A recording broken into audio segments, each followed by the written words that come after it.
Hey, peace and blessings to you. My name is Jerry B. I am the EntreMusician, and so are you. Welcome to another exciting episode of the EntreMusician podcast. This is the space where we concentrate on the mindset, the discipline, and the focus of the EntreMusician.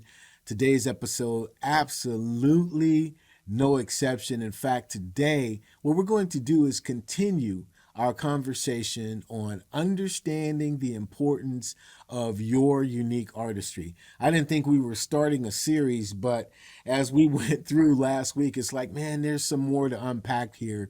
And so that's what we're going to do. If you recall, we began the previous episode by drilling into mindset. But you know what? Today we're going to concentrate on the area of focus. That is, we're going to see things and hopefully help you see things much clearer than we may ordinarily do. Again, in the last episode, and you can go back and review this at your leisure, we made this incredible statement. Got some comments about this, so I just want to drill down on it again. What we said last time is that your artistry is completely, totally, and thoroughly, did you get that? About you. Your artistry is about YOU. Don't forget that. And we're going to come back to that particular point in this episode as well. But again, if you want to stop and pause and go back and review the last episode, you're definitely welcome to do so. One of the things we stated as well last time also is that in our mindset discipline focus course, which we call our MDF course at the EntreMusician, we began the course by asking no less than 250 questions about you. Because you need to know you. You need to know your strengths, your challenges. You need to know, without fail, your aspirations. You need to understand and have processed your regrets. You need to know your complete authenticity. You need, my friend, to know your why. Because when you understand all of these elements about yourself, then what you have to do is begin to compose, produce, and perform your music from that very space, from ground zero. And you have to do this every single time. And again, that's why we asked 250 questions at the beginning of that course, because we want to give you the opportunity to do a deep dive and investigation into whom you are. Doing that separates the men from the boys, absolutely. Having such a surgical process separates the women from the wannabes. So, again, you can go back to last interview and you can sign up for our course and really, really go deep. But here's what we're going to do today. Today, we're going to zoom in on how you should see your unique artistry, again, through the lens of focus. Now, I want to ask you a question here, okay? Through what lens do you view yourself and your work? What pair of glasses do you use to view yourself? This is vitally important. So I want you to be careful in how you answer this question. Because some careers, you may not know this, but they go sideways because the artist does not have a clear view of him or herself. That's just absolutely right. This may sound funny to you. I'm not trying to be humorous in any way, but this just happened to me within this past couple weeks here now, that I've come across some artists in their 40s, in their 50s, some a little later. Listen, I'm not trying to be funny, but they still see themselves the way their mothers saw them, or in one case, how their grandfather viewed them. And they were completely stuck, like they could not see their way out of what they were told when they were much, much, much younger in life. And I'm not talking about, core values or family traditions or principles here. I'm not talking about that at all. You know, that's the foundational bedrock of who you are spiritually and your family dynamic, or the system of faith that you may espouse. But what I'm addressing is your absolute artistry, how you view your career. That's what I'm talking about. I'm talking about in these cases, and I'm trying to be very careful because I don't want to make light of it, but it's a serious issue. In these cases, they were 5 or 6 years old, and mama told them that they were so cute. No matter what they did, no matter how they acted, mom was just, and they kind of carry that. Grandpapa told them to stand like this and not stand like that, or sing this way and make sure you throw some of that in. That may have worked for grandpa in his day. You understand what I mean? But you might want to make a few adjustments. It's just a suggestion, right? Perhaps, and I ran across this as well, it was something far worse. The person did not receive the encouragement that they should have in those younger years. Some received too much. In this case, they didn't receive any at all. Some were even verbally assaulted by their parents and told that they would never amount to anything. You ain't gonna be nothing. They heard that. Even though they were tremendously talented, this is what they heard, and so this is the record that still plays over and over and over in their mind. This is the picture of how they view themselves, right? And some of them, as I said before, just can't shake it. And I'm being as sensitive and as respectful as I can with this, but these are the type of artists, my friend, who should do everything they can. Talk to a counselor. I'm being very serious here. Talk to a pastor, talk to a friend, talk to someone to get all of the help that they need to remove these dark and filthy glasses far from them. They need to put on the right frames. You got to have the right frames. You got to have the right lenses. You have to have the right perspective. You have to be able to see things very clearly to move forward. So you and I do something, okay? Whether you think you need to or not, that's not the case. I'm sure you don't, okay? But let's just take the opportunity anyway to make an adjustment in our own frame of reference, okay? Notice I'm going to sit back here. I'm going to put my shoulders back, and we're just going to have a heart to heart, okay? And look into our unique artistry. And we're going to use a slightly different set of lenses this time. So if you're like me and you're wearing glasses, just pretend that I'm putting on another pair. All right? And if you're wearing glasses, you can put on another pair as well. Here's the thing. Let's just suppose someone gave you an extremely valuable gift, okay? It may or may not be an expensive gift. That's subjective, the cost of the gift. But this valuable gift has a definite intrinsic value, okay? Can you imagine that? Now, this gift could be a family heirloom. It could be a very rare piece of art or pottery or some precious stone of some kind. It could be something as momentous as even a second chance when you failed miserably. And you know how that feels when you have another chance to get it right, right? Perhaps it's an ice cold glass of water when you're dying of thirst. How refreshing that is. Or more seriously, if, say for some example, you may have been homeless and someone gifted you with a house. Or perhaps you didn't have a car and someone graciously blessed you with that one. Now that actually happened to me. That happened. That's part of my story. So I hope you see what I mean. It's a gift that is life-changing, a gift that is very special, transformative, perhaps even unusual and or rare, but it's the gift that you need exactly when you need it. Can you imagine that? And now you have it, right? It's yours. You possess it. It belongs to you.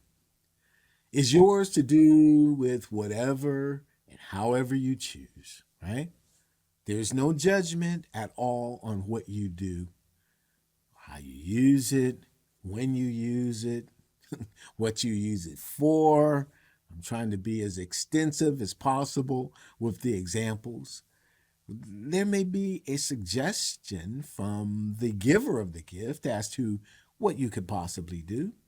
There may even be a story of how the gift came to be, what it really means or what was in their heart when they gave it to you.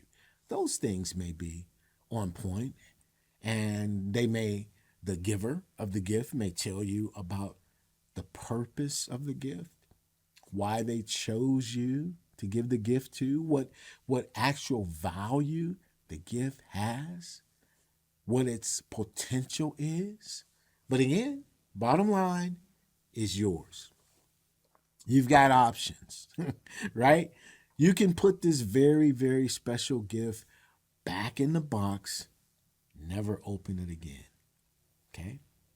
So you really didn't think that the gift fit you. So you were courteous and kind and gracious, but you put it back in the box and that was it. Or perhaps you thought the gift was special and you begin to clean it and shine it on a daily basis. But you never actually use the gift, okay? You just shined it and just let it sit there, right? Perhaps you might have called your closest friend or family, invited them to come over and celebrate with you. And, hey, look at what I got. Wow, this is amazing. And you unveiled the gift and you showed it to them and you picked it up and you passed it around and let them all hold it. And everybody's just, oh, they're in awe of this wonderful gift. Yet when they leave, you wrap it back up. You put it in the closet on the shelf or somewhere in the attic, never to be used again. It was a moment. Perhaps you could be stingy with the gift and you tell no one, you show no one, as if it never happened. Or you could significantly increase the value of this very precious gift by sharing it with everyone. For example, if the gift happened to be a car and someone you knew needed a ride, or maybe even someone you didn't know very well, but they needed a ride because you've been blessed, you could definitely bless them in turn by giving them a lift to where they need to go.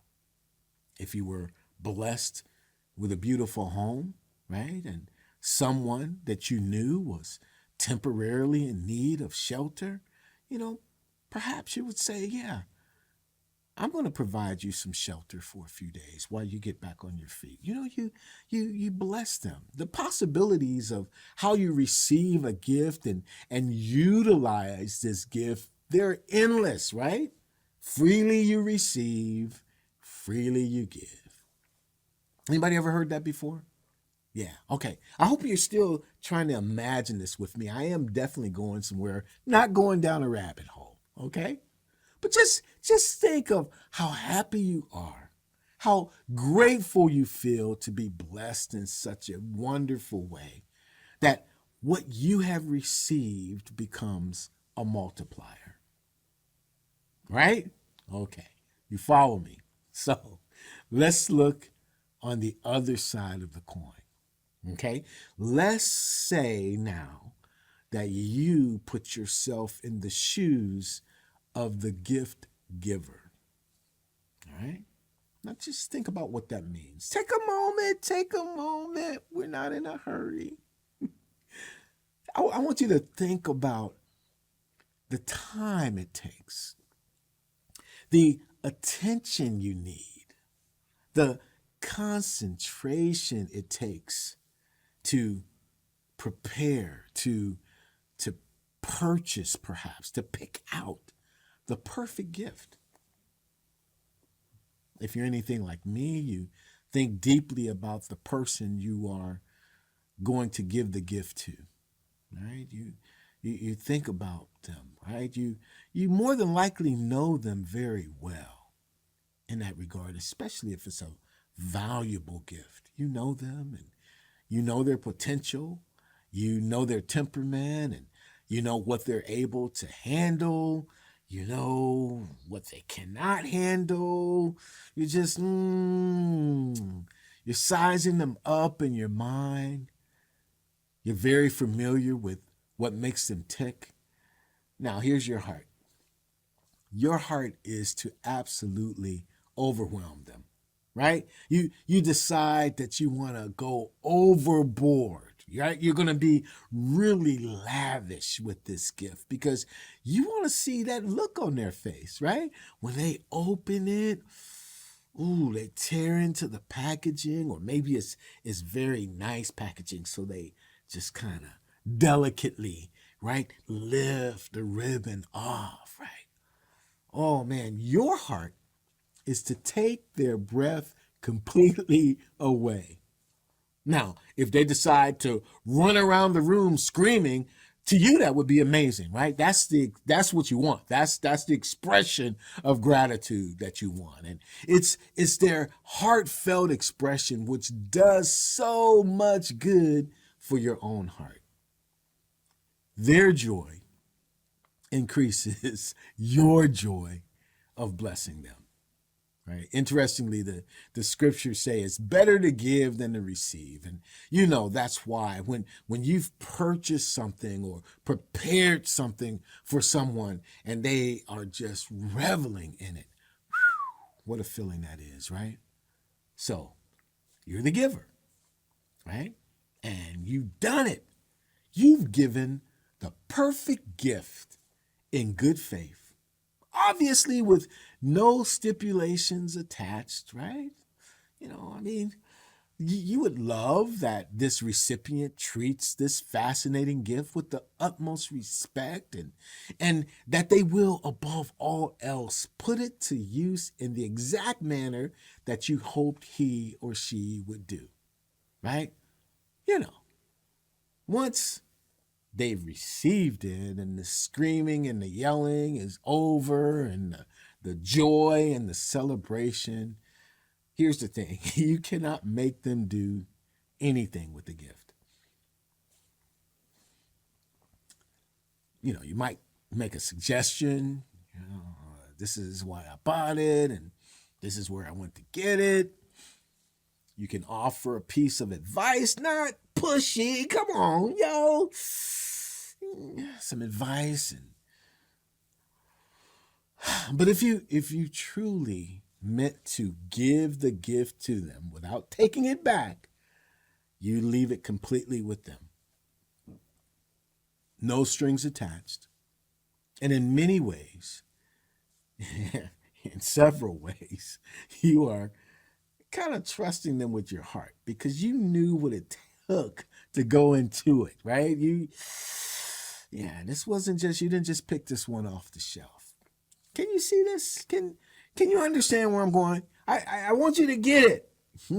I want you to get it because what I'm trying to convey in these two examples, and I know you get it. As the possessor of your unique artistry, my friend, you are both the recipient and the giver. You understand that? You're both. You're the receiver of the gift and you are the giver of the gift. You occupy both spaces simultaneously. Think about that.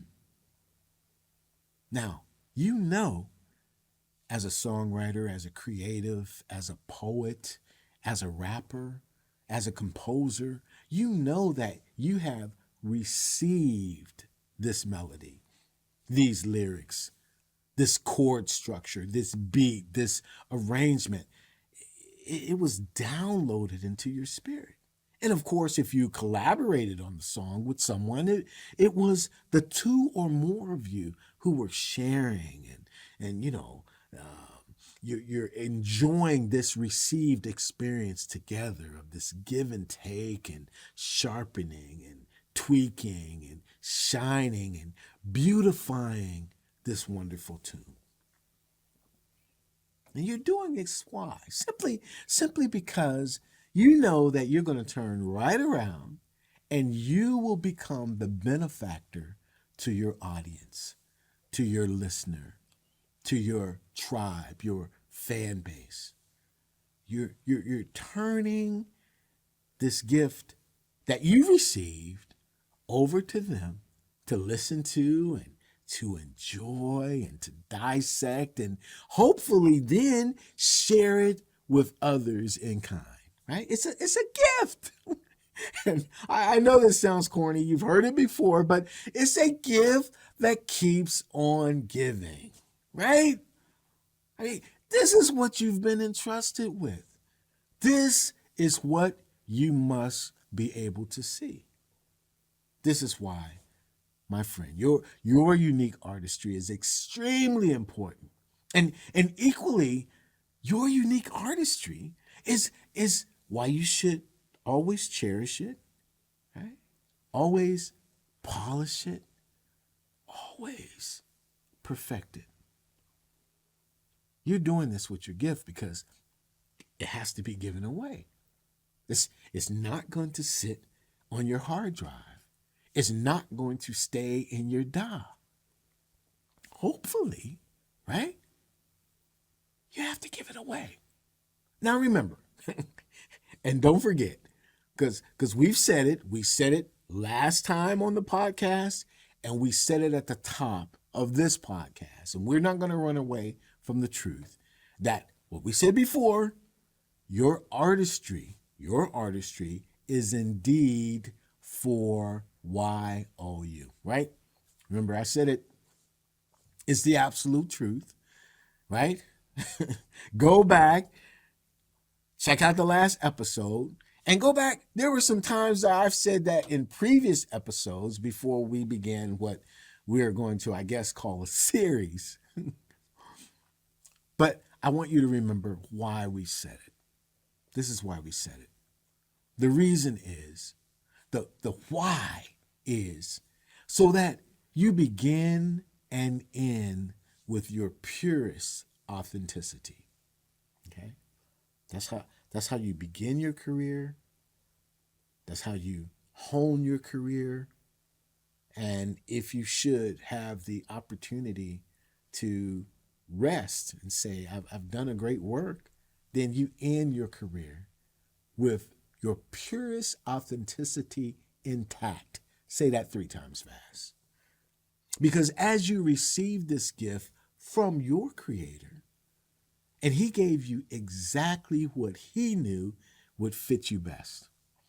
This gift, your creativity, your artistry was absolutely perfect, customized expressly for you. And as you process this gift through your spirit, through your soul, through your emotions, of course, through your thoughts, through your instrument, what happens is you become a vessel. You, my friend, become a conduit. In fact, that's who you are. So this gift can flow freely through you. Have you ever thought or saw your artistry like this? I hope you feel me on here. I mean, because I'm trying to get you to have a laser-like focus on your unique artistry. That's where you take the opportunity to look at it from all angles, and you turn it over and you look at it from that side as well. Can you dig it? Now, that's who you are, and that's how important and precious you are That's how vital your artistry is. It's more than a transaction. It's transformative. Now, let me close this episode, and again, I'm sure we're going to revisit this topic at some point again. But let me close. I hope this is an ideal example of what this blessing of music is in action. You would know this story, I hope. Now, this is for older people, but you may know this story depending on, no matter what your age is, I was going to say. But on August 3rd, 1973, the incredible artist Stevie Wonder released an album entitled Visions. If you're 50 years old or older, you absolutely know this great piece of work. This album, Visions, peaked at number 4 on the Billboard Pop and number 1 on the soul charts. Visions won a 1973 Grammy for Album of the Year. And the lead single from the album, which was called Living for the City, wonderful tune, that also won a Grammy. So he won a Grammy for the single, and the album won a Grammy. Now, Visions is ranked number 34 on Rolling Stone's 500 greatest albums of all time. And Visions was inducted into the Grammy Hall of Fame in 1999.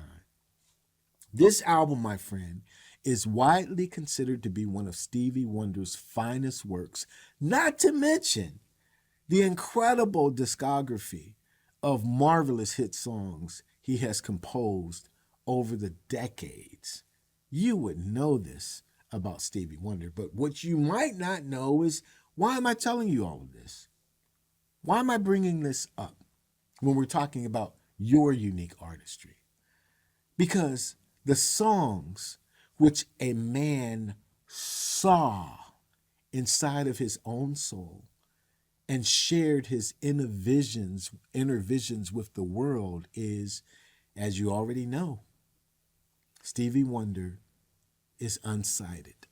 He is a blind man. So this is the sharpened reality, the sharpened power and discernment of having a keen focus on your unique artistry. See, this man, Stevie Wonder, he was also instrumental in making Dr. Martin Luther King's birthday a national holiday in the United States. Stevie Wonder is an ambassador known all over the world, not only for his incredible music, but also for his humanitarian efforts. This little blind boy from Detroit, Michigan, who grew up in the 1950s, this man could see beyond what he could not physically see. And he wrote songs which helped to change the world. So understand, my friend, and you do likewise. Don't treat your artistry as just some talent. Don't treat it as just some gift that you put back in the box and you take out when you think that you may need it. Don't just shine it and practice in the basement or in a corner and put your guitar back and be afraid to go and share it with this world. It's important. Therefore, I hope you understand. So that's my heart for you today. I hope that you will like this video. I hope you will share it. We're talking about sharing with others. I hope you will subscribe to our channel. And if you are so inclined, you are more than welcome to just join us at the EntreMusician. Become a member with us. You know, if you're still kicking the tires, then you can donate and buy me a cup of coffee. I'm a Tim Hortons man. No endorsement from them whatsoever, but I prefer them over the other place. So come and hang out with us. That's most of all. Come on in. That's where it's best. That's where it's warm. That's where there's community. That's where there's coaching. That's where there's collaboration. And I always say this. My name is Jerry B. I am the EntreMusician, but most importantly, my friend, so are you. Okay? We'll see you next time.